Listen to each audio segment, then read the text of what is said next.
Assalamualaikum warahmatullahi wabarakatuh. Alhamdulillah, assalatu wassalamu ala rasulillah wa alihi wa sahbihi wa man walah, wa la hawla wa la quwata illa billah.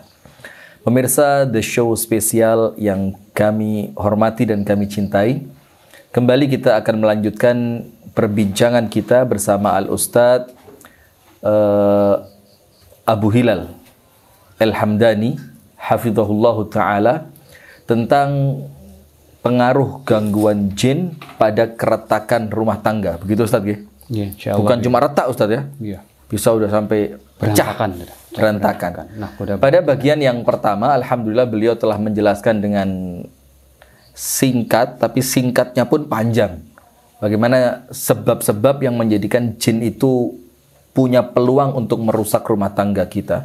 Dan secara intinya adalah ketika kita menyelisihi syariat, meninggalkan perintah Allah, kita lakukan apa yang dilarang oleh Allah, bahkan sesuatu yang kecil pun, masuk toilet tanpa berdoa.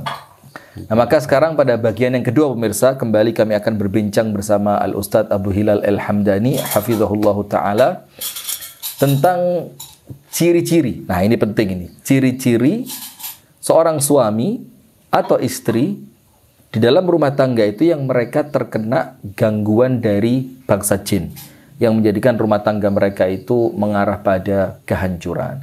Baik Ustadz Abu Hilal, langsung saja Ustadz. Apa kira-kira ciri yang bisa dilihat Ustadz kalau rumah tangga itu ada indikasi terganggu oleh setan dari bangsa jin? Ya. Terima kasih banyak pada Ustadz Beki yang telah menyampaikan beberapa pertanyaan. Saya kira itu cukup bagus sekali. Karena itu banyak hal yang terjadi keretakan rumah tangga, bahkan perceraian, sampai terlantarnya anak, istri, berubahnya perilaku mereka karena gangguan jin dan syaitan ya. Sebenarnya ciri-ciri keluarga yang diganggu jin itu hampir sama dengan ciri-ciri secara keseluruhan pada manusia. Yang terkena gangguan jin? Iya, sama dengan banyak ciri-ciri yang bersamaan, sama dengan orang-orang kena gangguan jin secara umum ya. Yang pertama apa? Yang pertama itu ada rasa malas untuk beribadah kepada Allah. Ini malas sekali, terus kemudian ibadah malas, baca Quran malas. Bahkan untuk komunikasi sama istri itu juga malas juga nih. Jadi tidak ada kemauan untuk komunikasi, membantu istri, karena membantu istri bagian daripada ibadah kita kepada Allah. Nah, maka seorang suami yang tidak membantu istrinya, tidak punya kepedulian kepada istri itu, ini salah satu makar setan untuk tidak punya komunikasi yang baik. Ya, itu pertama rasa. Tapi bukannya kalau malas ibadah itu normal aja Ustaz? Dalam artian normal itu ya ada orang nggak kena jin tapi ya ibadahnya malas gitu. Iya, makanya ini kan ciri secara umum. Secara umum ya. Umum itu bisa juga karena faktor psikis. Karena ada orang kena ada tekanan apa itu ekonomi, beban pekerjaan ya, itu juga bisa menjadikan pemicu orang malas. Tapi juga ini juga bisa disebabkan salah satunya dikarenakan gangguan jin. Karena jin itu akan mengajak kita untuk bermalas-malasan semuanya. Nah, malas. Yang kedua apa? Yang kedua sering sekali kita was-was dalam berbuat sesuatu tanpa alasan yang jelas. Jadi mau ini was-was, mau mengerjakan ini was-was kembali. Mau mandi was-was, mau pekerjaan was-was, mengerjakan tugas was-was, terus terjadi kewas-wasan semacam itu tanpa ada satu sebab yang jelas. Was-was itu apa sama dengan nggak tenang Ustaz? Saya rasa beda kayaknya ya. Beda. Orang tidak tenang itu karena perilaku yang kotor. Maka orang pelaku kotor itu nggak pernah tenang dia. Tapi dia bisa mengerjakan tanpa was-was. Tanpa was-was. Tapi efeknya nggak tenang. Nggak tenang gitu. Tapi kalau was-was itu ada semacam dorongan antara kerjakan sama enggak. Kerjakan enggak? Apa enggak? Kerjakan enggak? Maju mundur. Sampai cantik, habis waktu. Cantik. Nggak pakai cantik. Sampai habis waktunya, sampai habis apa itu masanya, sehingga terjadi banyak keterlantaran dari tugas atau hal-hal yang mesti dapat diselesaikan secara awal. Paham. Yang ketiga adanya semacam gangguan pada fisik. Nah, seperti apa Ustaz?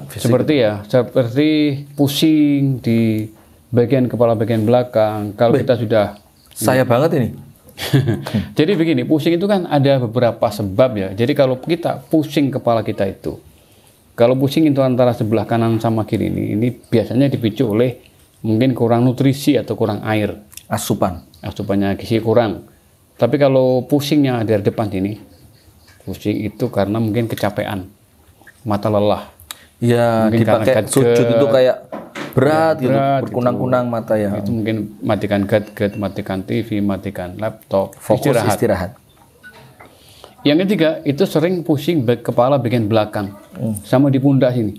Kayak berat gitu Ustaz ya. Berat begitu, tanpa terasa tanpa sebab yang jelas. Jadi kalau cek kolesterolnya aman. Normal. Kepalanya tensinya normal, asam uratnya normal, gulanya normal, tapi kenapa sering pusing Di bagian belakang dan pundak. Kalau itu bagian belakang, kalau bagian pundak saja itu dapat dipicu oleh psikis juga sebenarnya. Walaupun itu juga bisa dipicu dengan bangsa jin. Cara psikis ketika orang sering pundak sebelah kanan berat, nyangklak begitu ya, dalam wujud nyangklak berat. Itu masih ada rasa kecemasan, ketakutan, kegelisahan. Dia orangnya sering cemas, sering gelisah, sering takut, paranoid yang panjang. Jadi dampak pada karena psikis itu menjadikan pundak sebelah kanan itu terasa berat. Kalau pundak sebelah kiri itu dipicu juga oleh arogansi seorang, ada egoisme, ada arogansinya dia. Pengen menang sendiri. Susah untuk memaafkan orang, susah untuk memahami orang, itu dapat micu pada beratnya di pundak sebelah kiri. Ya. Dan itu ada ilmunya Ustaz ya. Artinya bukan cuma sekedar main tebak, bukan, itu atau riset yang otak-atik matuk, gaduh, enggak ya? Enggak. Itu riset. Dan ada bagian pusing yang keempat Ustaz. Ya. Kalau kanan kiri tadi kurang asupan minuman, cairan. Ya. Kalau depan mungkin terlalu lelah, perlu istirahat. Capek. Kalau belakang mungkin karena faktor psikis ya kan. Ada pusing keseluruhan Ustadz. Itu biasa ketika mendekati tanggal tagihan. Itu pusing itu keseluruhan. Pengobatannya itu Mudah Ustadz ya? Mudah, bersabar dulu sampai nunggu tanggal mudah datang. Tanggal datang baru nanti pusingnya akan sembuh insya Allah begitu. Kalau itu bercanda itu.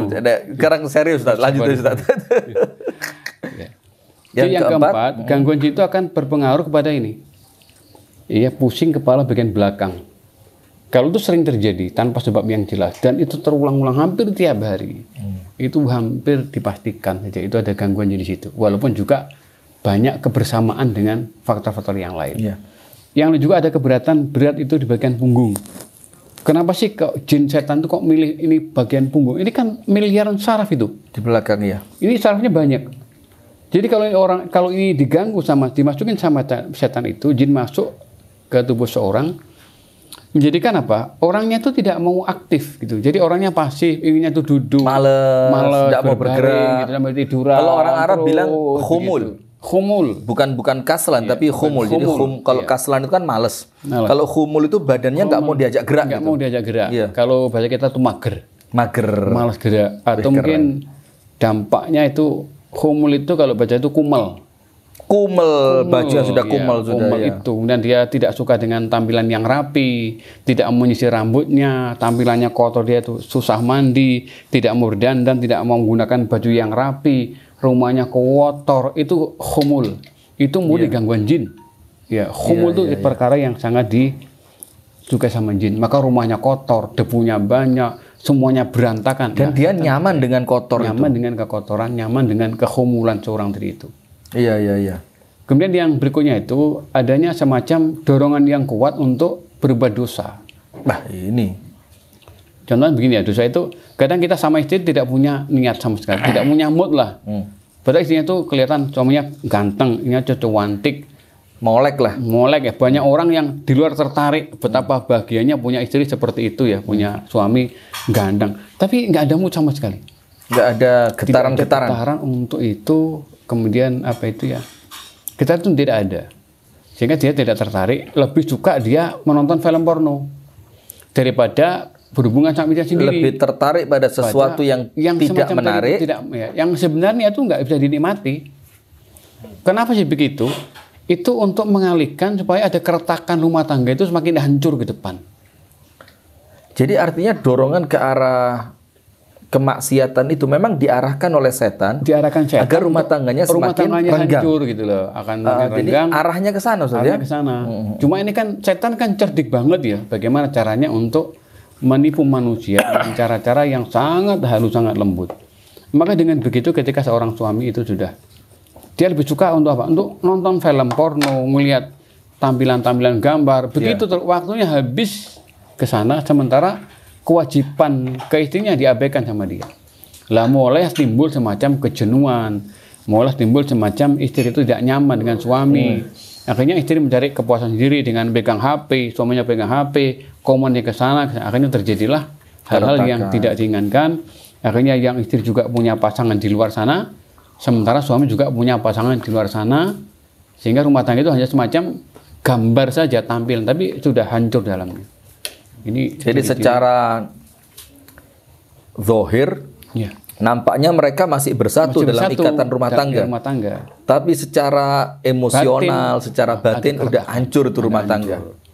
Dan saya pernah dengar, silakan Ustaz. Satu hal lagi, ketika orang itu sudah cintanya hancur antara suami istri, ya, tidak ada kenyamanan dalam bercinta, tidak pernah hubungan badan yang secara intens luar biasa lah ya. Ini karena itu ya, itu nanti berdampak juga pada timbulnya penyakit kanker payudara pada istri. Na'udzubillah min syarri dzalik. Kami beberapa kali untuk dialog, waktu kami itu ke Manado, waktu kami dulu ke Ujung Pandang, terus saya dihadapkan kepada kami itu orang-orang kena kanker payudara. Dan sekarang lagi-lagian Ustaz, lagi nampaknya Ustaz ya, iya, lagi marak. Nah ini bagaimana ceritanya Ustaz, biar jadi pelajaran juga buat ibu-ibu yang sedang Allah uji dengan penyakit tersebut. Makanya untuk itu ya, cobalah kita menjadi sebagai orang beriman, kita perlu punya kejelian. Jadi begini, Islam itu mengajarkan begini. Untuk kita mengobati penyakit kita itu perlu kita mengetahui sebabnya dulu itu apa. Saya pusing, kan saya pusing. Yang tak minum apa ya? Saya makan apa ya? Itu nggak pas. Sebabnya apa ya? Cari sebabnya. Kenapa saya pusing? Sebabnya apa? Kemudian saya kena kanker payudara. Sebabnya apa ya gitu ya? Yang kami ketahui, tadi saya menjelaskan itu adalah faktor gangguan pada hubungan, keretakan hubungan cinta. Waktu kami di Manado itu di Ujung Pandang, beberapa orang yang datang kepada saya itu, saya tanya person per person, saya pisah. Saya bicara sama suaminya, nanti bicara sama istrinya, saya tanya bagaimana hubungan batin antara Anda dengan suami Anda. Itu begini Pak Ustadz, kami itu hampir nggak pernah hubungan badan. Karena suami saya itu lebih habis waktunya di televisi, tidur di sana, saya di kamar.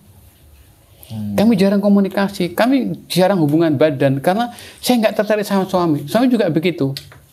Nah, kalau seorang suami nanti itu sampai suka jajan di luar karena itu, ya, atau dia sering menyekutukan Allah, ke paranormal, menyembah selain Allah, itu dampak yang bisa dirasakan itu munculnya kanker payudara kepada istri. Kadang-kadang itu jadi korban perbuatan suaminya. Iya. Itu penyakit ya, kanker payudara, keretakan itu karena suami juga berbuat dosa dan tidak menyalurkan kepada yang mestinya disalurkan kepada istrinya dalam mencari penyaluran kepada di luar ya selain kepada istrinya. Saya pernah ingat antum dulu cerita ketika kita di Pare. Iya. Itu ada salah satu kasus rumah tangga lah yang suami istri ini ada gangguan dari bangsa jin. Tapi ngomong-ngomong bangsa jin dari tadi Ustaz, tiba-tiba sebelah kiri ini nyucuk Ustaz, nyut. Jangan-jangan ada sesuatu. Setelah agak lama lagi pindah turun ke bawah Ustaz. Lambung bagian kiri. Jangan-jangan lapar ini Ustaz. Baru makan udah. Udah. Panjenengan cerita begini. Ada rumah tangga itu udah mau cerai suami istri. Yeah. Insya Allah antum masih ingat itu. Yeah. Salah satu yang diceritakan oleh suami istri ini, mereka tidak pernah tidur berpelukan. Yeah. Karena si istri menganggap kalau dipeluk suami, badannya suami terasa panas. Begitu pula sebaliknya, si suami ketika memeluk tubuh istrinya, si suami merasa tubuhmu panas, gak enak dipeluk. Jadi saya nggak bisa tidur nanti. Nah, apa itu juga salah satu ciri. Jadi salah satu jin itu menjadikan kita tidak saling merasa nyaman ketika berdekatan. Makanya dia mencari saluran di luar, mencari menghabiskan waktu di depan televisi, main HP. Nanti udah capek, tidur di tempat masing-masing. Satu di kursi, satunya itu di depan televisi. Karena meluk istri itu nggak nyaman. Dan itu juga itu masuk bagian daripada syihrut tafriq. Sihir pemisah. Nah, sihir pemisah itu ada perbuatan gangguan jin yang disebabkan karena ulah tukang sihir yang bertujuan untuk memisahkan rumah tangga itu. Kenapa ini yang diabadikan Quran pada bagian yang pernah menjelaskan? Karena kerusakannya besar. gak sama dengan sihir yang kena penyakit. Kalau ada orang kena sihir kemudian kena penyakit, dia mati. Nggak bisa gerak gitu Nah, misalnya. mati misalkan begini aja nggak bisa gerak dan dia ini mati. Efeknya pada dia sendiri. Nggak berefek pada orang Pada lain. orang lain. Tapi kalau rumah tangga, nah, kalau rumah tangganya konflik sampai dia tuh cerai, kemudian mencari kesenangan masing-masing, itu nanti konfliknya apa? Dampaknya panjang. Pertama merubah perilaku suami, kadang juga merubah perilaku istri, juga menjadi korban anak sebagai korban. Jadilah rumah tangga yang dulunya itu penuh dengan kedamaian, Ya Allah. itu hancur. Oh, suami hancur, istri hancur, anak berantakan semuanya. Iya, Kalau itu menimpa keluarga banyak, kayak seperti apa kita bayangkan. Dan salah satu yang perlu dijelaskan juga Ustadz adalah banyaknya di antara kaum muslimin secara khusus itu yang ketika rumah tangga mereka mulai muncul keretakan, itu mereka tidak pernah menganggap faktor jin ini sesuatu yang penting untuk diselesaikan. Iya. Jadi mereka hanya bersikap pikirannya itu madiyah. Sesuatu yang bisa, nggak ada orang ketiga kok, kita baik-baik saja, ekonomi juga bukan masalah. Kemudian ya anak-anak juga sudah bisa memahami. Nah, tanpa pernah mereka itu sedikit saja berpikir, jangan-jangan ada memang orang yang tidak suka karena faktor ain atau karena faktor gangguan jin. Nah, itu coba antum jelasin Ustaz. Artinya memang keberadaan gangguan jin ini untuk merusak rumah tangga itu betul-betul nyata gitu. Betul-betul Ada nyata. kisah mungkin Ustaz. Betul-betul nyata. Itu banyak ya, kisahnya itu banyak. Jadi saya pernah meruqyah salah seorang itu sudah lama, 2004 2005 ya. Awal saya pulang dari Arab Saudi itu, saya saya ngajar kitab tauhid dulu tahun 2004 itu. Ini ada seorang yang datang ke rumah kami minta tolong. Itu ada seorang suami yang tidak bisa menghubungi istrinya. Jadi kalau Tidak mau bisa? menghubungi, badan nggak bisa. Oh, saya kira handphone. Kemudian setelah dia tuh mau datang ke istrinya, ke kamarnya, itu kakinya istri nggak bisa buka. Mohon maaf ya. Itu nutup. Ini ada cerita tapi Tutup begini nggak bisa digerakkan. Sehingga bagaimana suami akan bisa penetrasi ya, itu, mohon maaf ya. kalau memang ininya kaku nggak bisa digerakkan. Satu itu. Yang kedua juga pernah kami menangani kasus seorang ibu itu yang ketika hubungan dengan suaminya itu keluar kayak belatung dari farjinya itu. Na'udzubillah. Itu jelas perbuatan sihir. Ya, Itu namanya sihir takhrif. Lah, sihir ini akan berpengaruh pada empat hal. Yang pertama, berpengaruh pada kejiwaan. Jadi orang kena sihir tafrik itu, kena sihir gangguan sihir pemisah itu. Pertama apa? Psikisnya diganggu dia, menjadi orang yang mudah marah, mudah tersinggung. Kemudian temperamen, Suudzon. termasuk sering suudzon, tidak pernah berbaik sangka pada suaminya. Terus pikirannya buruk, pikirannya kotor terus. Pertama itu, pengaruh pada pikirannya. Yang kedua, berpengaruh juga pada ekonominya.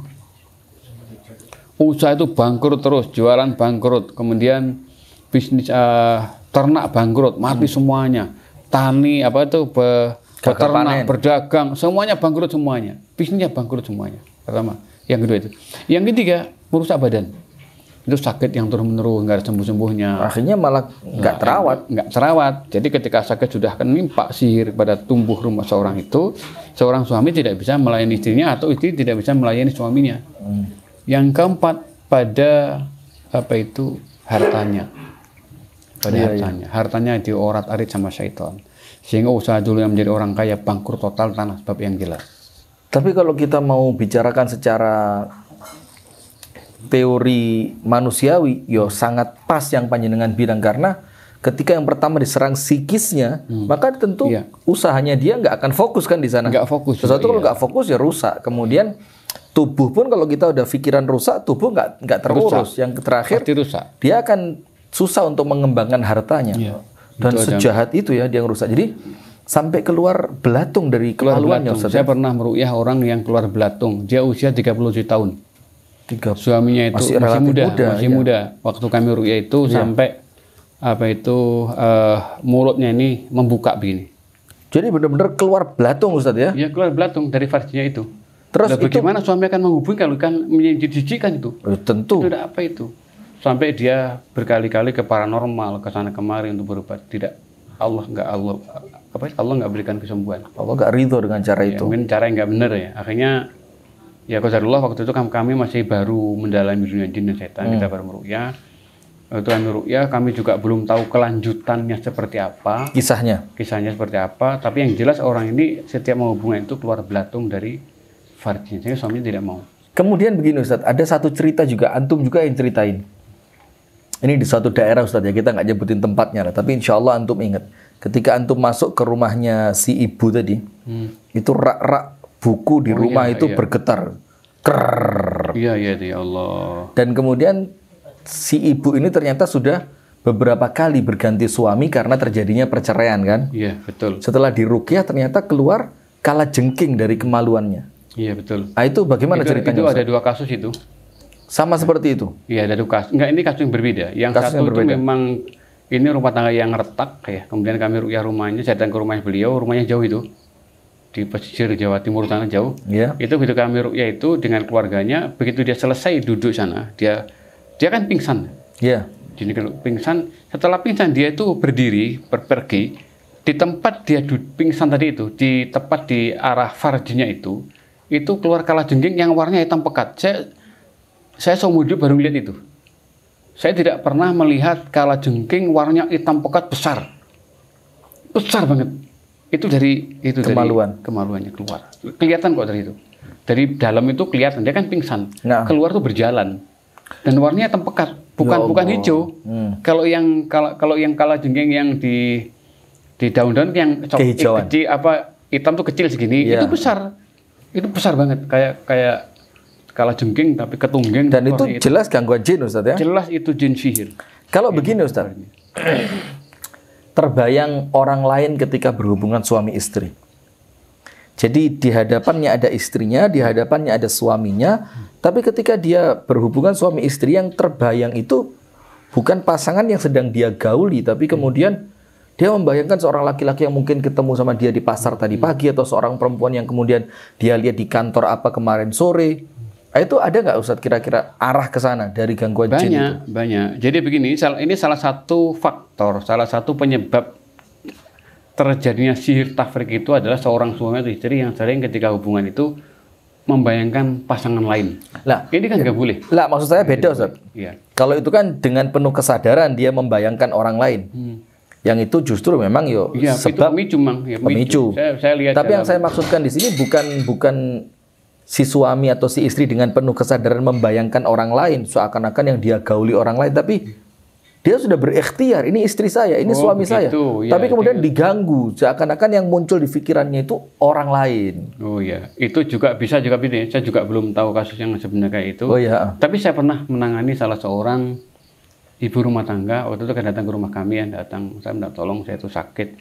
Nah, saya ngeliat kulitnya itu kering itu gatal. Iya. Sekujur tubuhnya itu kena gatal kering itu, gatal banget. Kayak saya mengelupas bilang, gitu. Nggak mengelupas. Gatal kayak gudeg itu, tapi kecil-kecil dan itu kering kulitnya. Iya. Nggak ada nanahnya. Nggak ada nanahnya. Ini kalau diginikan itu kayak apa ya? Kayak ngelontok gitu. Enggak, itu putih banget itu. Diginikan garis langsung putih gitu. Kulitnya karena saking keringnya ya. Kering sekali itu. Terus saya bilang gini, Ibu mohon maaf ya Bu. Kalau saya bicara nggak sopan. Iya Pak Ustadz monggo. Ibu pernah nggak hubungan dengan jin? Hubungan dengan jin? Anda Pak Ustadz, kami nggak pernah. Terus pernah nggak Ibu mimpi berhubungan seorang yang orang itu tidak pernah Anda lihat di dunia nyata, tapi di impian itu terus muncul berhubungan dengan badan sama orang tadi, pernah nggak? Kalau itu tiap hari. Sudah 5 bulan lamanya berhubungan seperti itu. 5 bulan lamanya hubungan intim dengan orang dalam impian. Dan orangnya tidak berubah. Iya, dia punya suami. Dia punya suami, sadar itu bukan suaminya. Tapi dia datang tiap malam selama 5 bulan ini, 5 bulan akhir itu tidak pernah berhenti. Ya Allah. Makanya begitu. Nah itu Bu, saya katakan, itu jin yang menghubungi Anda. Itu Bu biasanya disebabkan Ibu suka ke kamar mandi tanpa doa. Itu yang jin asyik tadi itu. Akhirnya jinnya Kepincut, melihat aurat Anda. Akhirnya senang, maka dibuatlah. Maka jin akan mengganggu lewat masuk alam bawah sadar kita. Iya. Jadi saya sampaikan ke Ibu, makanya kalau kita mau tidur doa dulu kamu tidur. Nanti masukkan ke otak sadar kita itu untuk menolak setiap apapun yang dikasihkan orang ke kita untuk makan atau minuman. Contoh minuman, dikasih minum orang dalam mimpi, usahakan otak sadar kita menolak. Aku tidak. Gimana saat mimpi? Makanya kalau otak sadar terlatih, itu bisa menjadi jawaban pada otak bawah sadar. Oh begitu. Kita terlatih untuk menolak, dikasih ini, dikasih itu, kita artinya tolak.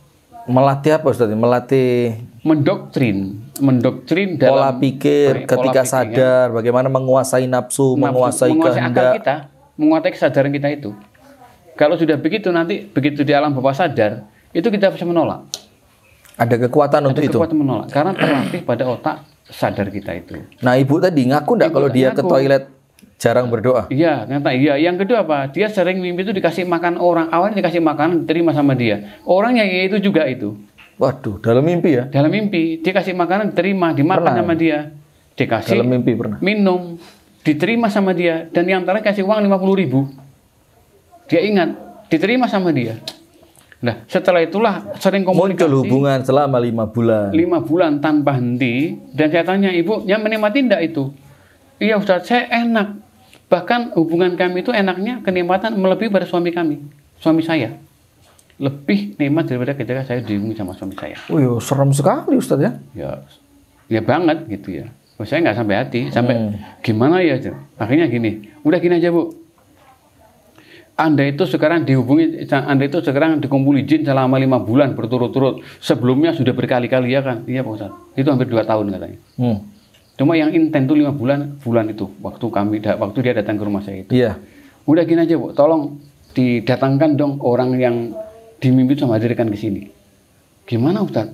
Wong itu mimpi gitu kan? Mimpi ya itu kan. Wes gini aja, zaman menengok, zaman diem saja. Bayangkan dia akan hadir. Udah dia pejamkan mata di depan kami itu, dia dengan anak kedua putrinya mendampingi dia. Terus dia bilang, ya Ustaz udah datang. Udah datang ya. Dia bisa datang itu. Bu, saya tidak bisa melihat masalah itu. Cuma perasaan saya, feeling saya itu orangnya datang di depan rumah saya di dekat dengan toiletnya musola. Ya tadi sana dia berdiri. Udah gini suruh masuk. Panggil dia suruh masuk ke rumah saya sini. Dipanggil, dia pejam lagi. Enggak mau begitu. Udah kalau begitu, ibu baca Al-Falaq berkali-kali. Bayangkan lihat dia baca surat Al-Falaq berkali-kali saja, terus dibaca. Setelah baca berapa kali itu dia teriak itu. Si ibu tadi? Teriak. Ada apa Bu? Takut saya takut, saya jijik. Kenapa? Orang yang tadi tampan, yang menghubungi saya selama 5 bulan penuh itu, sekarang apanya sangat jelek, sangat menjijikkan, pokoknya buruk sekali. Buruk, jijik, bau sekali. Saya katakan, Ibu, itulah wujud asli setan yang memuli Anda. Akhirnya dia menangis, ya Allah hidupku semacam ini. Udah bertobat kepada Allah, istighfar, saya ruqyah di rumah saya. Jadi tobat itu juga termasuk kata kunci Ustaz ya? Termasuk kata kunci untuk mempermudah kesembuhan. Tanpa kita bertobat kepada Allah, apapun yang kita kerjakan, taubat itu sangat penting. Nah, akhirnya Ibu tolong silakan Ibu duduk aja di situ, biar saya bacakan Al-Quran, mohon pada Allah yang menyembuhkan, saya bacakan saja. Ibu bikin saya baca Al-Quran, masukkan Al-Quran ke telinganya Ibu, masukkan sini, pun diolah datanya ini, diolah suara Quran masuk ke kepala, turun ke bawah sampai ke ujung kaki. Latih untuk memvisualisasikan ayat yang saya bacakan tadi. Masuk ke sini, scan ke bawah. Nah, setelah baru kita baca surat Al-Fatihah ayat kursi belum selesai. Dan dia mulai membayangkan suara Al-Quran itu masuk ke dalam tubuhnya dia. Itu kepalanya terjungkal-jungkal hampir kena lantai itu. Lantai, iya. Saya kata, Ibu kenapa? Saya didorong. Kepala saya didorong, dibenturkan ke lantai berkali-kali. Hanya doa, ya Allah, selamatkan hambamu ya Allah. Ya Allah, ini hambamu ya Allah yang dizalimi oleh musuhmu ya Allah. Selamatkan dia ya Allah. Hanya Engkau bisa menyelamatkan kami ya Allah. Saya katakan begitu, saya baca Al-Fatihah kembali, saya tiupkan ke tubuhnya dia, akhirnya bisa tenang. Sampai ruqyah selesai, itu alhamdulillah tidak terjadi, dia didorong-dorong kembali itu. Dan saya ketemu sekitar 3 bulan kemudian. Saya ketemu. Lah qadarullah itu saya naik motor. Orang ini motornya kehabisan bensin. Jalan sama anaknya tuh dorong. Ya Allah kasihan. Saya kan pakai helm, pakai masker waktu itu, saya tutup ya. Saya lihat, loh ini ibu yang dulu ke rumah saya. Ibu kenapa bu? Habis bensin Pak Ustaz. Ayo habis bensin Pak. Udah, ibu diem aja, saya belikan bensinnya. Akhirnya saya pakai cepat, ambil bensin, saya isikan ke dia. Ibu, dulu yang pernah ke rumah saya bu. Loh, siapa? Bapak siapa? Saya buka helm saya. Ya Allah Pak Ustaz, iya. Gimana bu? Ustaz alhamdulillah nih, saya hilang semuanya. Sakit kulitnya hilang. Sakit kulitnya bersih kembali, sudah itu mimpi sudah nggak pernah datang lagi. Tapi orangnya sudah cerai sama suaminya. Sudah terlanjur cerai. Gara-gara dimulai dari apa? Suka masuk kamar mandi, nggak berdoa, kemudian dia lupa berzikir kepada Allah, juga sering mengabaikan. Ada kasus seperti ini Ustaz. Suami istri ini mereka awalnya saling cinta. Ya betul-betul suka lawang nikah tanpa paksaan gitu kan. Tapi tiba-tiba tanpa diketahui sebabnya itu muncul ketidaksukaan kepada pasangannya. Pokok saya tidak suka gitu. Ditanya kenapa? Apa dia sekarang jelek? Ya enggak. Apa dia suka bantah? Tidak pernah bantah. Terus apa dia kalau ngomong kasar? Ya enggak pernah kasar. Terus kenapa kamu nggak suka kok pengen cerai? Nggak tahu, seperti ada dorongan ya kayaknya saya harus cerai aja sama dia. Itu berarti bisa jadi yo betul-betul bisikan jin Ustaz ya? Bisa jadi sangat mungkin dari bisikan jin. Tapi kadang-kadang orang itu kan tidak mau mengakui semuanya. Kadang-kadang ada sih orang yang tidak jujur. Disembunyikan. Oh saya tuh tetap suamiku baik kok. Suamiku ya nggak pernah kasar, tapi dia sering kasar. Kadang-kadang muncul semacam kebencian atau kejenuhan yang memuncak. Kadang-kadang istri itu ketika sudah pada puncak kejenuhannya sama suami, dia akan berbuat sesuatu yang tidak pernah kita bayangkan sebelumnya.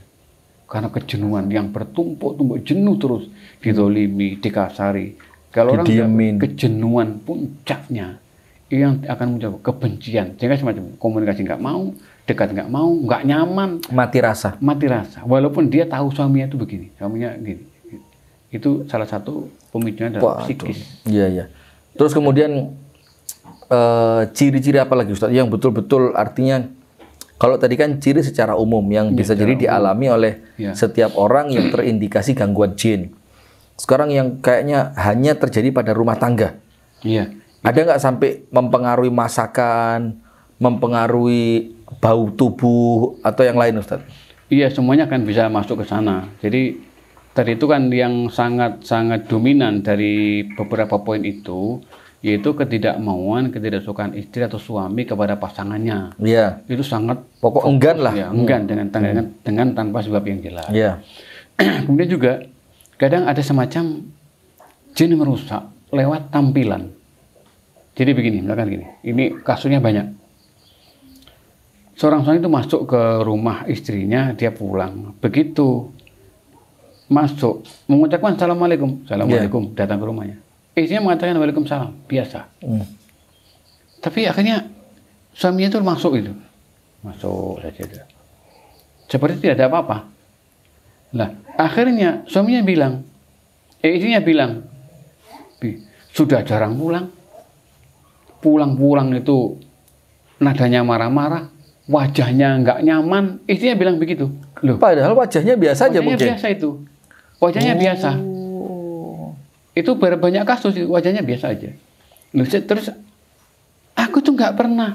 Setiap saya pulang, saya minta Assalamualaikum. Assalamualaikum. Saya juga nggak pernah masuk kalau tanpa senyum. Saya tuh senyum terus.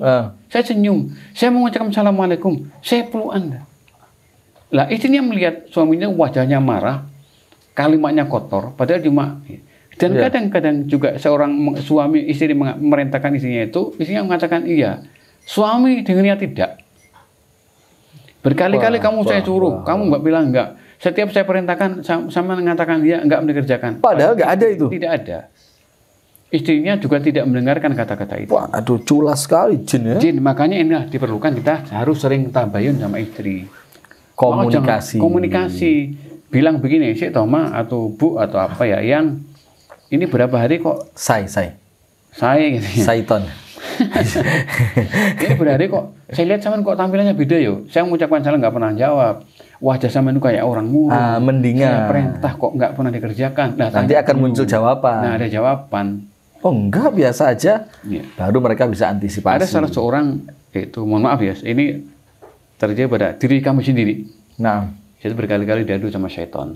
Saya bilang waktu itu, istri bilang ke saya, "Fi, tolong ya hari Minggu bantuin saya kerja sini ini." Saya bilang waktu itu, Mi, mohon maaf ya, hari Minggu itu saya ada kegiatan taklim tabligh akbar di sana, di wilayah sana. Saya nggak bisa bantu. Sebaiknya nggak usah jualan lah sudah. Atau ambilkan saja milik pelanggan, ini bagikan sudah selesai. Karena kami tidak mungkin akan menggagalkan taklim dalam waktu yang hanya kurun waktu 2 hari. Itu hari Minggu, hari Jumatnya istri itu bilang.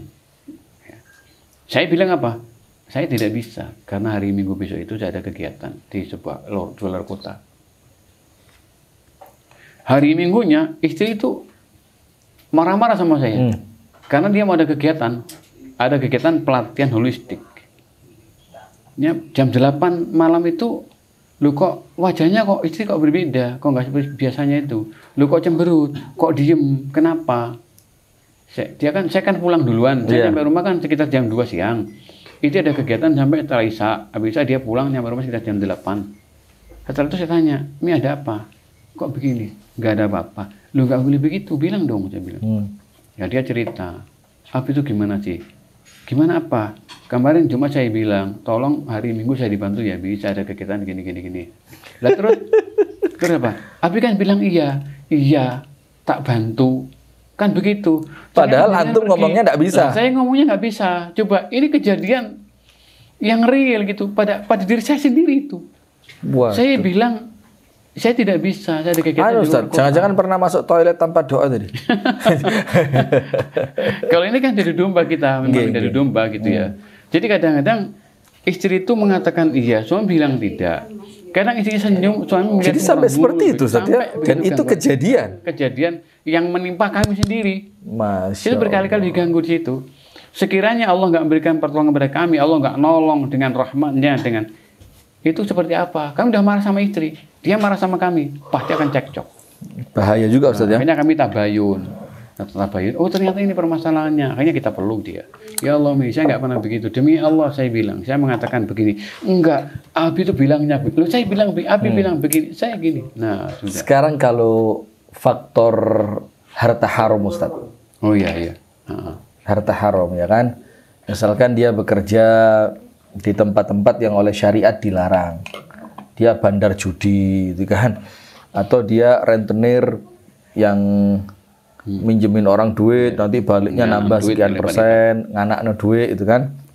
Itu bisa, kalau bisa ya tentu Ustaz ya. Tapi besar nggak pengaruhnya untuk narik jin? Ya, sangat besar. Lebih-lebih kalau uang riba sudah. Saya sampaikan berkali-kali dalam kajian kami, ada 3 hal yang menyebabkan problem itu nggak ada solusi, penyakit nggak ada obat. Jadi, tunggu dulu. Problem tidak ada solusinya. Kalau penyakit tidak ada obatnya. Sama sekali. Waduh, bahaya ini. Apa itu Ustaz? Yang pertama, orang yang suka memutuskan silaturahmi. Orang yang mudah nyatur orang, begitu marah diputus silaturahmi, mutus sana, itu kalau punya masalah. Tidak selesai. Nggak selesai. Kalau sakit, tidak ada kesembuhan. tidak sembuh. Yang kedua, ada orang yang makan riba. Orang yang pemakan riba itu kalau punya problem, tidak ada solusi sepertinya. Kalau kena penyakit, lebih gangguan jin, itu hampir diruqyah seperti apapun, nggak ngefek. Cuma ada reaksi tetap sebelum dia meninggalkan ribanya. Sudah banyak kasus sudah saya jadikan bagian riset penelitian kami. Siapakah sih orang yang sebenarnya tidak bisa dapat disembuhkan, orang yang tidak ada solusi, itu sebabnya Pak. Yaitu orang yang makan harta riba. Termasuk orang yang rentenir, orang yang meminjamkan uang, kemudian beranak pinak banyak. Itu kalau kena problem nggak selesai. Sakit, kena penyakit susah diobatkan dengan cara apapun saja. Yang ketiga? Yang ketiga adalah orang yang durhaka kepada orang tua dan orang tua mati belum memaafkan. Waduh. Saya pernah lihat salah seorang anggota saya itu dijemput ya di satu wilayah di Surabaya sana. Dijemput. Karena itu orangnya begitu nyampe sana itu mak-maknya ini yang sakit istrinya, yang jemput suaminya. Istri saya sakit. Orangnya lisannya lancar gitu ya, cantas gitu ya ngomong. Tapi organnya lumpuh, nggak bisa digerakkan. Kecuali cuma tangan saja, kakinya nggak bergerak. Saya tanya, Ibu sakit apa? Saya nggak sakit. Saya batin. Jawabannya nyolot gitu ya? Saya nggak sakit kok. Loh, saya batin aja. Loh, kamu sakit kayak gitu kok nggak sakit? Udah. Masalahnya Bu, saya itu nggak sakit, saya itu normal. Ini apa ini Bu? Ini obat saya Pak, obat saya Pak. Loh, kok nggak sakit Pak minum obat? Nah iya, saya batin juga saya nggak bilang begitu. Nggih. Ini berapa macam Bu? Kalau nggak salah 15 atau 16 macam obat. Ya Allah. Dimakan tiap hari. Tiap hari Ibu konsumsi 15 macam obat. Berapa lama Ibu? Hampir 5 tahun. Sembuh nggak? Ya seperti ini kejadiannya. Lu kenapa nggak sembuh diminum terus? Saya tanya sambil bergurau. Bu, saya mau tanya, itu perut apa apotik? Ya coba saya tiap hari 5 tahun. Pagi 15, siang 15. Sehari 45 tablet. Selama 5 tahun. Allah nggak sembuh. Itu apotik apa perut apa apotik itu.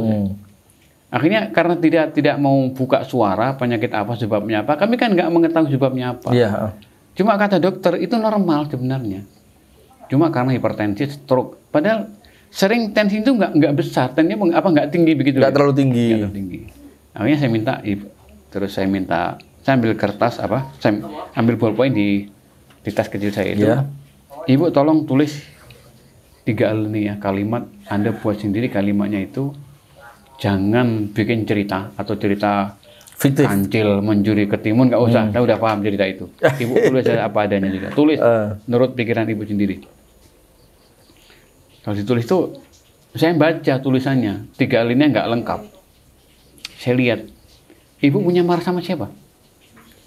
Ibu pernah nggak punya rasa marah, dendam yang jengkel yang sampai sekarang belum bisa hilang? Ada nggak Bu? Ibu jujur aja, bilang apa aja. Biar jenengan saya bantu, Allah memberikan kesembuhan. Amin. Baru bilang, iya Ustaz, saya dendam marah sama orang tua saya. Dia seorang ibu ini dendam sama ibu kandungnya sendiri, sementara ibunya itu sudah meninggal dan ibunya belum memaafkan, dan dia bilang maaf sama orang tuanya. Maka tetap Ustaz, dari awal kata kunci tobat itu harus untuk sesuatu yang mutlak untuk menjauhkan diri dari gangguan jin. Gangguan jin, bertobat. Bagaimana membentengi rumah tangga ini Ustaz? Antisipasi yang harus dilakukan agar jin itu merasa rumah tangga ini tidak bisa saya ganggu. Pertama, kita harus tahu dulu tuh sebab gangguan jin itu karena apa gangguannya itu. Betul. Gangguan jin khodamkah, jin nasabkah, atau jin sirkah? Kalau itu gangguan jin khodamnya, ganggu karena itu, ya buang khodamnya itu. Perkara-perkara ubudiyah kita dengan mereka kita putuskan. Ya kita buang, macam-macam yang ditempel-tempel, yang ditandu, buang semuanya. Kan takut Ustaz, kadang-kadang kalau permintaannya jin nggak dituruti nanti anakmu begini, nanti begini. Itu kan mereka kan biasa. Setan mau kan nakutin kita. Mohon maaf, kamu tuh berkali-kali diancam. Kamu yang ikut campur, ini urusan kamu, ini urusanku. Kamu anak kemarin soleh. Kalau kamu ikut campur, tak bunuh kau, tak sakitin kau. Itu kami diancam berpuluh-puluh kali saya diancam. Dan alhamdulillah Allah jaga. Saya katakan, wahai jin. Bahkan dia mengatakan begini, salah seorang. Orang ini adalah milik saya. Aku yang berkuasa. Kamu nggak usah ikut campur. Aku yang berkuasa. Kalau kamu ikut campur masalah ini, kamu akan saya ganggu. Silakan. Saya katakan pada jin yang tadi itu, kamu itu bodoh. Kalau kau yang menciptakan dia, kalau kamu yang memelihara dia atau memberi kehidupan dari dia, berikan nyawa, rezeki, itu kamu miliknya. Kamu adalah penciptanya. Kamu itu bukan, kau pembohong. Kamu mau ikut aku, silahkan. Saya akan lawan. Saya punya Allah. Kepada siapa kamu berlindung? Saya punya Allah sebagai pelindung kami. Akhirnya jadi dialog. Ya. Saya punya pelindung Allah. Kalau saya baca Al-Quran Karim, saya baca siapa pelindungmu yang melindungi kalian, jin. Saya katakan. Saya tunjuk ke atas. Asyhadu an la ilaha illallah wa anna Muhammadar Rasulullah. Allahumma alimul ghaibi wasyahada, fatirus samawati wal ardh. Saya baca terus. Teriak, jatuh dia. Ampun, lemah artinya. Begitu. Akhirnya apa? Ada satu pilihan, kau mati atau masuk Islam.